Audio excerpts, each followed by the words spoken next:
Assalamualaikum warahmatullahi wabarakatuh.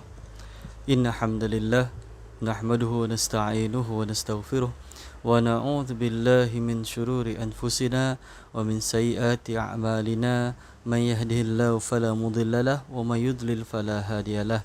Asyhadu an la ilaha illallah wahdahu la syarika lah wa asyhadu anna Muhammadan abduhu wa rasuluh.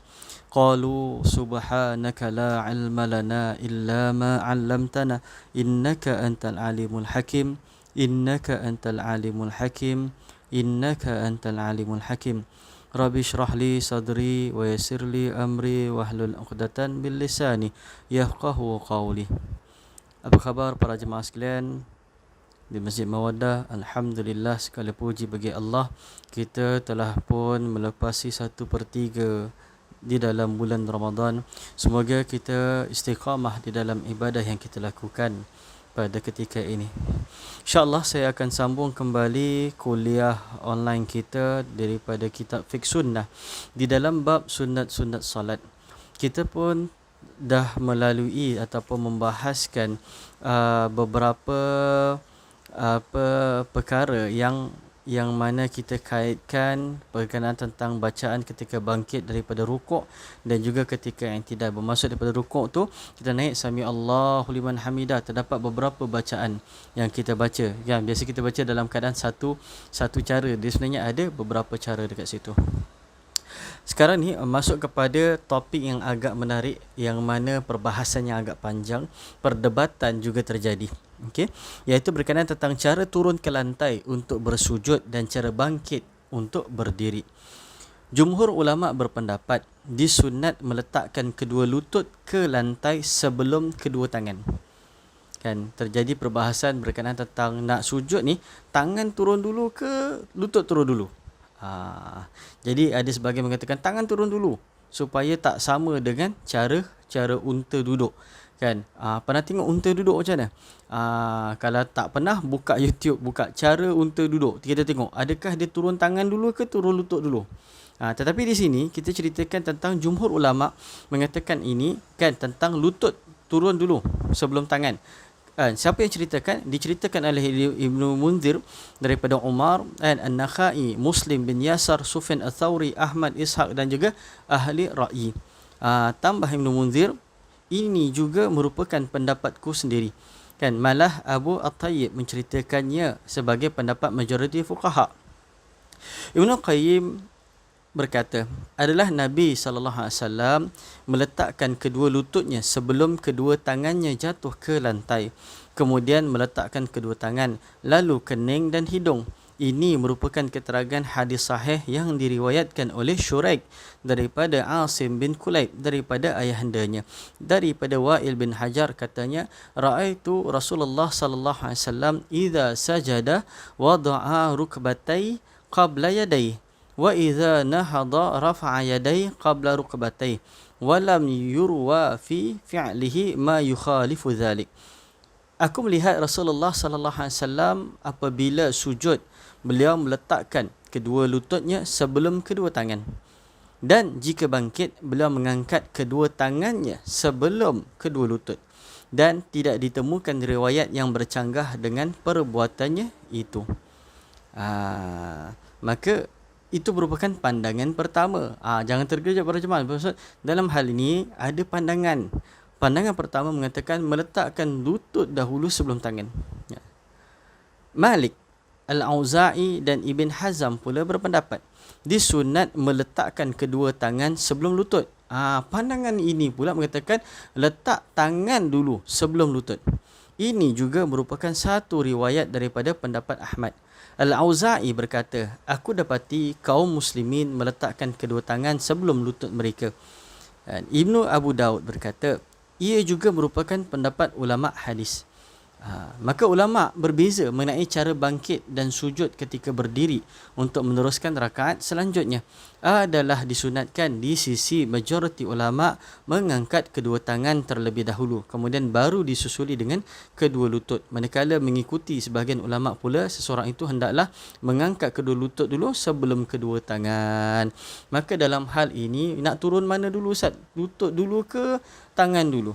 mereka yang turun lutut dulu menggunakan pendapat daripada Ibn Munzir, An-Nakhai, Muslim bin Yasar, Sufyan bin Sauri, Ahmad, Ishaq dan juga ahli ra'yi. Ahli ra'yi ni biasa kita kaitkan dengan mazhab Hanafi.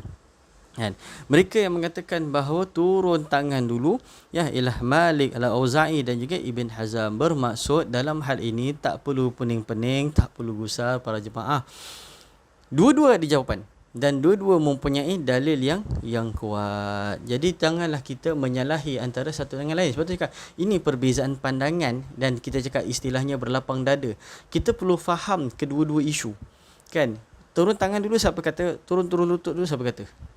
Dan kedua-duanya ada dalil dan kedua-duanya agak kuat. Jadi apa pilihannya? Pilihannya terserah kepada para jemaah. Yang saya tak galakkan, kan, orang gaduh turun tangan dulu ke turun lutut dulu, tak ada masalah. Jangan turun kepala dulu. Itu memberikan mudarat yang lebih besar. Okey. Sebab apa? Kadang-kadang kita kena lihat situasi. Kan, situasi beberapa keadaan. Okey.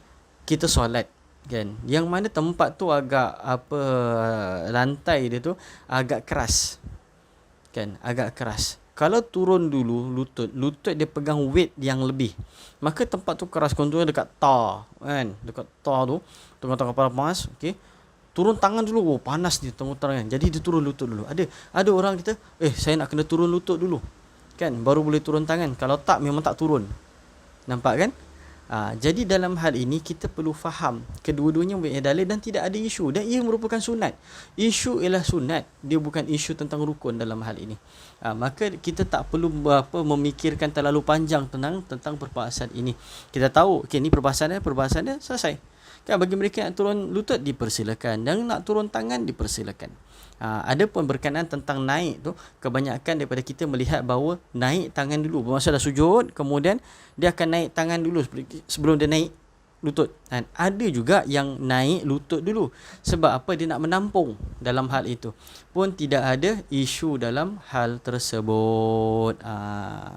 Okey. Maka masuklah kepada tajuk yang baru, iaitu tata cara sujud. Seseorang yang sujud disunatkan supaya memperhatikan perkara-perkara berikut. Bila dalam bab ni, Syekh Said Sabiq menekankan kepada kita supaya perhatikan beberapa perkara tentang nak sujud ni. Ramai orang terlepas pandang. Pertama apa? Merapatkan hidung, kening, kedua tangan ke lantai dengan merenggangkan daripada pinggang. Bermaksud dia bukan rapat sangat, dia jauh sedikit daripada pinggang kat situ. Jadi apa yang kita faham? Hidung, kening dan kedua tangan ke lantai dengan merenggangkan daripada pinggang. Sujud tu dia agak jauh sedikit. Kan, hadis daripada Wa'il bin Hajar mengatakan bahawa Nabi sallallahu alaihi wasallam lamma sajada wada'a jabahtahu baina kaffai wa jafa fi ibtai. Okey, tak kala Nabi sallallahu alaihi wasallam sujud, maka beliau meletakkan keningnya di antara kedua telapak tangannya dengan merenggangkan dari ketiak. Jadi dia merenggangkan daripada situ. Abu Humaid pula mengatakan bahawa Nabi sallallahu alaihi wasallam merapatkan hidung dan keningnya ke lantai ketika sujud, merenggangkan kedua tangannya dan pinggang, kemudian meletakkan kedua telapak tangannya sejajar dengan kedua bahu. Meletakkan kedua tangan dan sejajar dengan bahu. Macam mana nak kira sejajar? Dia tengah sujud ni, kan? Sejajar gini ke? Ataupun gini, kan? Sebab apa? Bahu, tangan sama, kedua-dua sama. Tapi bermaksud dia berada dalam keadaan sejajar. Dia bukan bermaksud ketika sujud tangan berada kat gini, ataupun kita lihat di situ. Okey.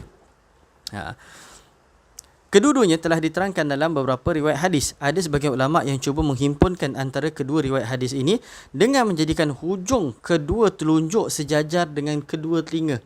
Sebab tu bila mereka gabungkan beberapa hadis, maka diorang dapati bahawa ialah berkat sini. Sebab macam mana dapatkan sejajar, maka ialah berada di sini ketika sujud.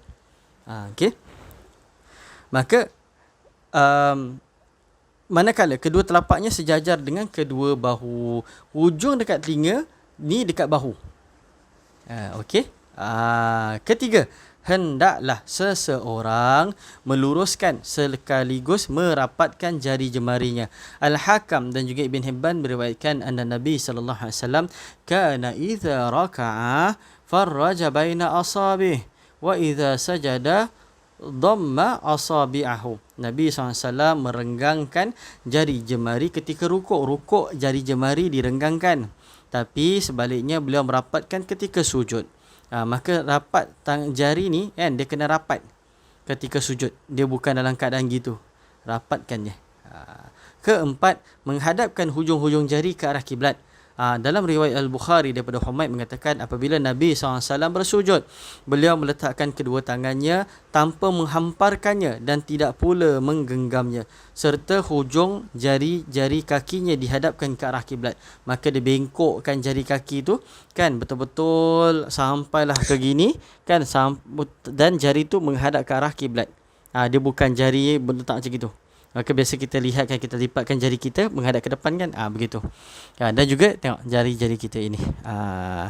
Masuk kepada perbahasan tentang masa bersujud dan bacaan-bacaannya. Seseorang yang sujud dan bacaan-bacaannya itu, seorang yang sujud disunatkan baca Subhana Rabbiyal A'la, Maha suci Tuhanku yang maha tinggi. Daripada Uqbah bin Amir katanya, tak kala turun ayat Sabbihisma Rabbikal A'la, maka Rasulullah SAW ketika itu bersabda, jadikanlah dan bacalah ia ketika kamu sedang bersujud. Daripada situlah yang menyebabkan kita membaca Subhana Rabbiyal A'la, Maha suci Tuhanku yang maha tinggi. Itu merupakan sejarahnya kita baca. Daripada Huzaifah mengatakan, ketika dalam sujud Nabi SAW membaca Subhana Rabbiyal A'la. Itu yang kita tahu. Oh Ustaz, saya selalu baca, bukan awak je selalu baca, semua orang selalu baca dalam keadaan Subhana Rabbiyal A'la. Bacaan tasbih yang dibaca pada waktu rukuk dan sujud selayaknya tidak kurang daripada 3 kali bacaan. Lepas tu kita ulang 3 kali, betul tak? Kerana apa? At-Tirmizi berkata, hal ini merupakan amalan para ulama. Mereka menganggap sunat apabila seseorang membaca tasbih tidak kurang daripada 3 kali dalam rukuk dan sujudnya. Namun jumhur ulama berpendapat bahawa sekurang-kurangnya bacaan tasbih ketika rukuk dan sujud adalah 1 kali bacaan tasbih. Bermaksud minimanya adalah 1 kali. Seperti sedia maklum, sekurang-kurangnya tumakninah juga diperkirakan dengan bacaan 1 kali tasbih. Kan? Betul kita amalan para ulama mengatakan 3. Itu yang buatkan kita baca 3. Tapi ada orang kadang-kala dia nak mengejar masa kerana beberapa isu. Maka boleh tak dia baca 1 kali tasbih? Boleh. Dan dia dilihat kepada satu tasbih itu bersamaan dengan dengan tumakninah seketika kan, berhenti seketika tu dengan bacaan kadar dia Subhana Rabbiyal A'la, 1 kali tasbih. Bacaan tasbih yang sempurna mengikut pendapat sebahagian ulama adalah sebanyak 10 kali. Kan sebenarnya riwayat juga mengatakan 10 kali. Maka kalau ada orang sujud tu kan, saya boleh baca 3 kali kan, saya boleh baca 3 kali, tak boleh lebih daripada tu. Boleh lebih. Bacalah dalam keadaan 10 kali. Contohlah sembahyang dengan imam baca sujud tu lama. Kan kita dah baca kan, Subhana Rabbiyal A'la, Subhana Rabbiyal A'la, Subhana Rabbiyal A'la. Imam tak habis. Kan? Rabbighfir, tak habis lagi. Sadaqallahul Azim. Kan? Tak habis lagi. Daripada macam gitu, lebih baiklah kita baca teruskan dalam keadaan 10 kali. Sebab apa? Hadis daripada Sa'id bin Jubair daripada Anas katanya, aku tidak pernah melihat seorang pun di mana solatnya paling mirip dengan cara solat Rasulullah sallallahu alaihi wasallam berbanding dengan budak ini. Sa'id bin Jubair kan ceritakan daripada Anas pernah lihat seorang budak ni, iaitu Umar bin Abdul Aziz. Umar bin Aziz ketika mana dia mendirikan solat, Anas mengatakan, sebab Anas ketika tu masih kecil ketika ada Rasulullah. Maka apabila dia telah lanjut usia, dah masuk kepada generasi kedua ataupun ketiga, dah nak masuk tabi'in kan, ketika tabi'in tak penghujung, maka lahirlah seorang pemuda nama dia Umar bin Abdul Aziz. Kan cerita panjang sebenarnya Umar bin Aziz, tapi kita pendekkan cerita dekat sini. Maka Anas ketika mana bertemu dengan Umar bin Aziz, maka dia sebutkan itu. Kan dia kata, tak pernah aku melihat seorang pun di mana solatnya paling mirip dengan cara Rasulullah sallallahu alaihi wasallam berbanding dengan budak ini. iaitu Umar bin Abdul Aziz, kami memperkirakan waktu rukuknya sepanjang membaca 10 kali tasbih dan waktu sujudnya sepanjang membaca 10 kali tasbih. Bermaksud Umar bin Abdul Aziz apabila dia rukuk tu dia baca 10 kali subhana rabbiyal azim. Kan? Apabila dia sujud dia baca 10 kali subhana rabbiyal a'la. Panjangnya Ustaz. Asy-Syaukani memberikan komentar. Ada ulama yang menegaskan hadis itu menjadi alasan bagi ulama yang berpendapat bahawa membaca tasbih yang sempurna ialah sebanyak 10 kali. Tetapi pendapat yang terkuat ialah seseorang yang mengerjakan solat secara bersendirian hendaklah menambah bacaan tasbih itu mengikut kemampuannya. Sebab setiap kali memperbanyakkan bacaan tasbih bererti yang demikian itu adalah lebih diutamakan. Maka kita ni kalau kita solat dengan imam kan, kita ikutlah kepada berapa banyak pada dia. Dia sujud, kita sujud. Kan? Jangan pula kerana nak dapatkan 10 tasbih ni kan, dia dah bangun daripada rukuk, kita masih lagi rukuk. Kalau nak buat benda ni semua boleh bila ketika mana kita bersolat sendirian. Bacalah tasbih banyak kali. Kan? Bacalah tasbih banyak kali, bacalah apa dalam rukuk maupun di dalam sujud. Tak ada orang larang waktu tu. Hadis-hadis sahih yang menyatakan waktu panjangnya rukuk dan sujud sebagaimana yang dilakukan oleh Nabi sallallahu alaihi wasallam menjadi landasan dalam masalah ini. Begitu juga imam boleh memperpanjangkan waktu rukuk dan sujud dengan syarat para makmum tidak berasa keberatan ekoran memanjangkan rukuk dan sujud itu. Dia tak jadi beban. Kalau jadi beban, para imam sekalian harap jangan. Hari ini kan semua jadi imam dekat rumah. Kan, dalam keadaan COVID gini semuanya jadi imam. Jadi dia baru belajarlah tentang hadis ni, maka dia panjangkan. Dekat belakang ni anak-anak umur 7 tahun, umurnya 12 tahun ataupun kita ada orang tua yang umur dia 70 tahun, 60 tahun kan, rukuk lama-lama kan, bangun-bangun berpindah kepala. Saya pernah jadi imam dalam satu masjid tu. Saya ditegur oleh jemaah, "Ustaz, rukuk ustaz lama sangat." Kan, rukuk ustaz lama sangat. Bagi saya tak adalah lama manalah, kita tak rasa apa-apa kan. Kan, cakap bila dia bangun tu kan, mata berbintang. Dia paksa dia bangun tu dia pening kejap walau dia sujud. Dalam hal sebut. Maka saya ambil maklum, saya mengatakan okey, saya maklumkan. Maka apabila solat, khususnya bila saya tulis tu, itu antara bagusnya imam ni, apabila nak solat tu dia pusing ke belakang, dia cakap istawu sufufakum kan, dia tengok kat belakang, dia tengok siapa yang ada. Dan saya nampak jemaah yang tegur saya tu, maka saya pendekkan rukuk saya. Saya tulis, saya tengok dia tak ada, saya buat macam biasa. Sebenarnya kita memperpanjangkan tasbih, tapi kalau ia tidak menjadi beban. Ibnu Abdul Bar berkata, setiap imam sepatutnya tidak memperpanjangkan waktu rukuk dan sujud.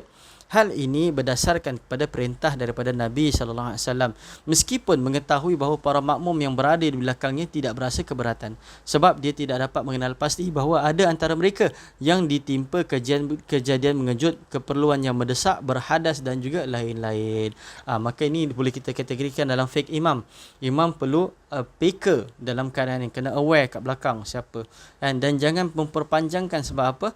Berkemungkinan ada sebahagian daripada makmum itu dalam keadaan mendesak kan, berhadas ke terkejut ke dalam hal tersebut. Okey. Ibnu Al-Mubarak juga memberikan komentar. Apa katanya? Imam disunatkan membaca 5 kali tasbih supaya para makmum di belakang sempat membacanya sebanyak 3 kali. Sebab kadang-kadang imam baca laju. Kan? Imam baca 3 kali tasbih, mungkin makmum baru baca 1 ataupun 2. Maka dalam hal ini Ibn Al-Mubarak memberikan pandangan mengatakan bahawa imam disunatkan baca 5 kali tasbih. Supaya apa? Supaya makmum boleh sempat baca 3 kali. Sebab apa? Kadang-kadang bila imam turun, Allahu Akbar, dah mula baca. Makmum belum turun. Makmum baru tu Allahu Akbar, terus sami Allahu liman hamidah. Imam dah baca 3. Makmum baru je turun baru 1. Kan, terus tak sempat. Maka apabila imam turun, Allahu Akbar, subhanallahil azim, 5 kali. So bila makmum turun juga, dia cukup masa untuk baca 3 kali. Nampak kan dia punya logik kan dekat situ. Maka Ibn Mubarak memberikan komentar dalam memberikan cadangan. Jadi seorang yang mengerjakan solat tadi tidak hanya baca 1 kali tasbih, tapi hendaklah dia menambah bacaan doa sesuai dengan keinginannya. Dalam hadis sahih disebutkan bahawa Nabi SAW bersabda, saat yang paling dekat bagi seorang hamba untuk berada di sisi Tuhannya ialah ketika dia sedang sujud. Oleh itu, hendaklah kamu memperbanyakkan bacaan doa ketika sujud. Maka seringkali kita diberitakan ataupun diingatkan tentang doa yang paling mustajab antaranya adalah tempat yang mana kita sujud. Maka ketika sujud tu kan, atau lebih-lebih lagi sujud yang terakhir, maka memperpanjangkan dia supaya doa kita ini didengar kan, supaya kita dekat dengan Allah Subhanahu Wa Taala. Nabi SAW juga bersabda, ketahuilah aku dilarang membaca Al-Quran ketika rukuk maupun sujud. Kan, ketika rukuk hendaklah kamu mengagungkan Tuhan, dan ketika sujud berusahalah untuk membaca doa sebanyak-banyaknya, kerana besar kemungkinan Allah akan memakbulkannya. Hadis yang diriwayatkan oleh Imam Muslim. Kan, dalam masalah ini terdapat banyak hadis yang diriwayatkan, dan Syekh Said Sabiq mengatakan kami akan menyebutkan sebagai berikut. Apa perkaranya? Panjang ni. Tak salah saya ada sekitar 7 hadis. 7 hadis kita akan kongsikan satu persatu. Daripada Ali radhiyallahu anhu katanya, apabila Rasulullah SAW sujud, beliau pun membaca Allahumma laka sajadtu wa bika amantu wa laka aslamtu sajada wajhiya lilladhi khalaqahu fasawwarahu fashaqqa sam'ahu wa basarahu fatabarakallahu ahsanul khaliqin. Nabi tak hanya baca subhana rabbiyal a'la saja dalam sujud. Maka ada 7 riwayat ni kan, 7 riwayat ni untuk ceritakan berkenaan tentang apakah bacaan-bacaan dia.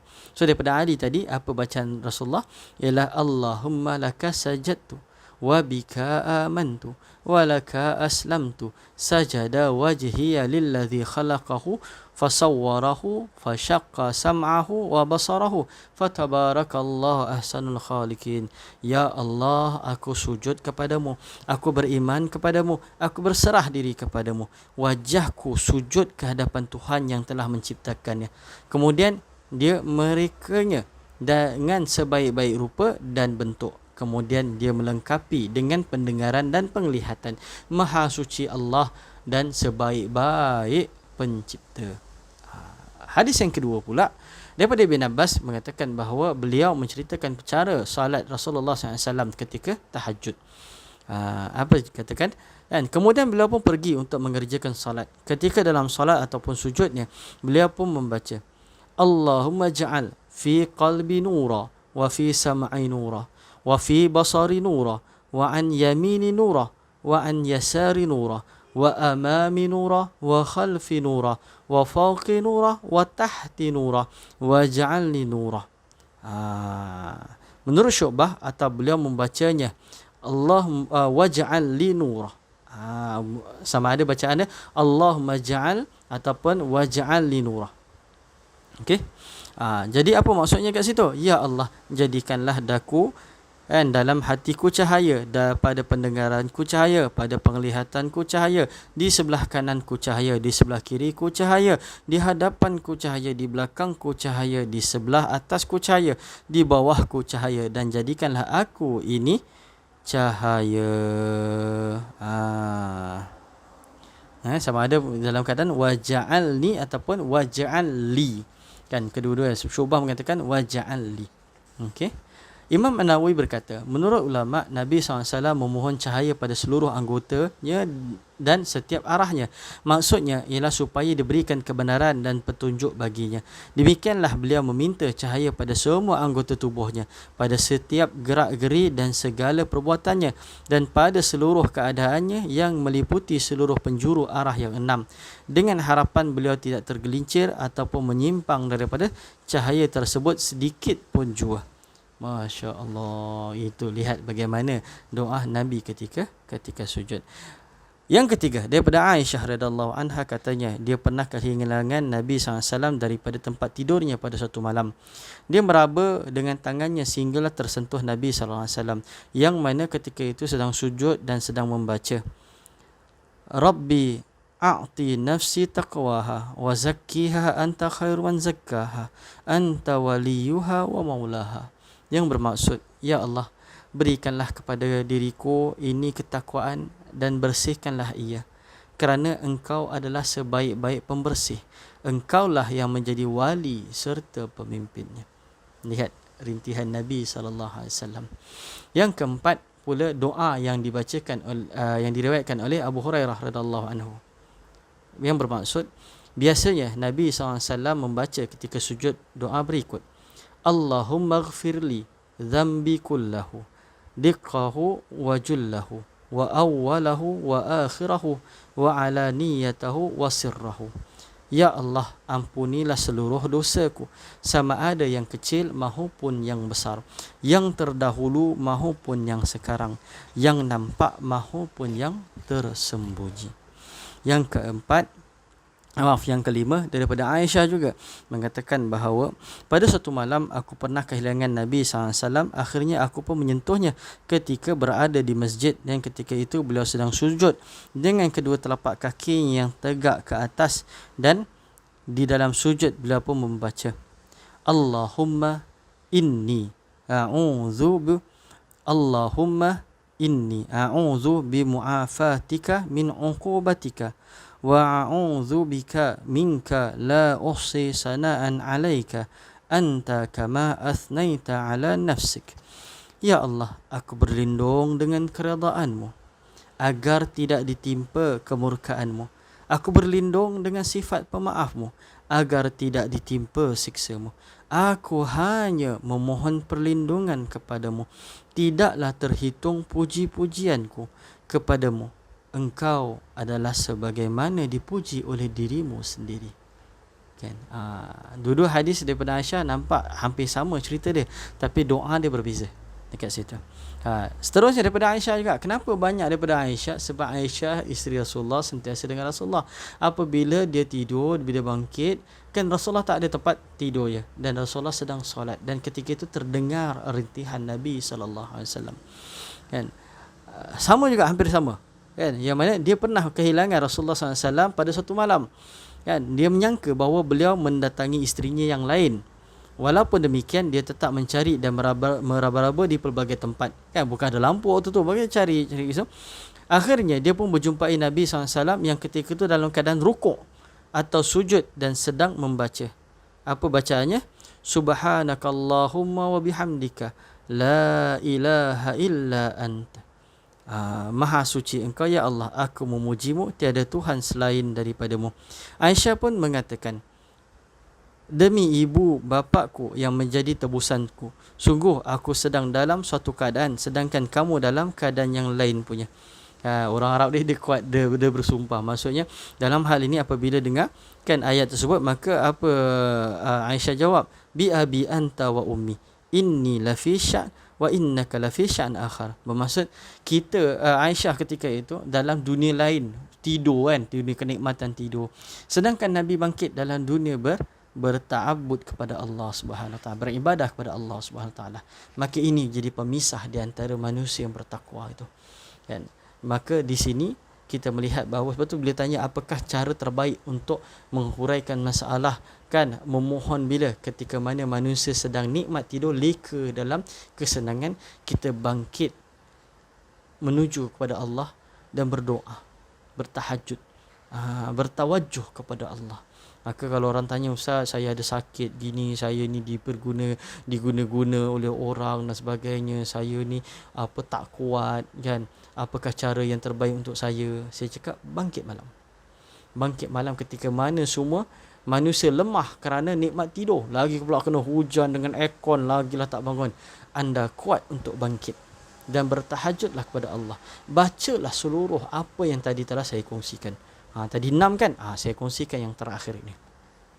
Ketika dalam keadaan sujud, Nabi SAW juga sering membaca Allahumma ghfirli khati'ati wa jahli wa israfi fi amri wa ma anta a'lamu bihi minni. Allahumma ghfirli jiddi wa hazdi wa khata'i wa amdi wa kullu dhalika indi. Allahumma ghfirli ma qaddamtu wa ma akhartu wa ma asrartu wa ma a'lantu anta ilahi la ilaha illa ant. Ya Allah, ampunilah kesalahanku, kejahilanku, sikapku yang melampau dalam setiap urusan dan hal-hal yang engkau telah mengetahuinya daripadaku. Ya Allah, ampunilah perkara-perkara yang aku lakukan secara bersungguh-sungguh maupun dengan cara main-main, kerana lupa atau sengaja. Semua itu memang akulah yang melakukannya. Ya Allah, ampunilah dosa-dosa yang telah aku lakukan maupun yang aku tangguhkan, dosa yang aku rahsiakan atau aku nyatakan. Engkaulah Tuhanku, tiada Tuhan kecuali-Mu ya Allah. Hadis ini diriwayatkan di dalam Fathul Bari, iaitu dalam bab az-zikir wa du'a. Maka kita di sini memperbanyakkan doa. 7 tadi hadis tadi merupakan perkongsian doa rintihan hati Nabi SAW. Tak ada cerita ya Allah kayakan aku, tak ada cerita ya Allah berikan kesihatan padaku, ya Allah harmonikanlah keluarga rumah tanggaku. Tak, dia lebih kepada ya Allah ampunilah daku atas kejahilanku. Kita kena muhasabah diri, menginsafi kesilapan diri jika ada, supaya kita boleh mengorak langkah ke hadapan. Inilah perkara yang seringkali kita gagal melihat. Bermaksud apabila kita lihat seringkali kita punya masalah, dan masalah tu datang daripada orang lain, kita akan melihat kepada orang lain saja. Kita tidak melihat bahawa ia juga berpunca daripada kita. Nabi SAW apabila baca doa tadi, seluruh 7 riwayat saya ceritakan tadi, kan, terdetik tak dalam pemikiran kita? Bukankah Nabi itu maksum? Bukankah Nabi itu kekasih Allah? Bukankah Nabi itu bukan hanya dijamin syurga, bahkan memberikan syafaat kepada umatnya? Kenapa seluruh doa-doa itu lebih kepada rintihan penyesalan kesalahan diri? Nak ceritakan bahawa Nabi sebaik-baik umat tetap merasakan diri itu ada kekurangan, diri itu ada kesalahan. Maka kita sebagai umat yang lebih jauh terkemudian, kan, yang banyak melakukan kesilapan, para jemaah sekalian, boleh tak kita jamin dalam diri kita satu hari kita tak buat dosa? Oh Ustaz, minta maaf Ustaz, hari ini hari yang paling gembira untuk saya Ustaz. Kenapa? Tak ada satu dosa pun saya buat. Masya Allah, takut riak dekat situ. Sebab tu cakap kita akan terdedah. Cuma bagaimana untuk kita melakukannya, insya-Allah. Wallahu alam. Insya-Allah kita akan sambung pada episod seterusnya di dalam kuliah online kita. Assalamualaikum warahmatullahi wabarakatuh.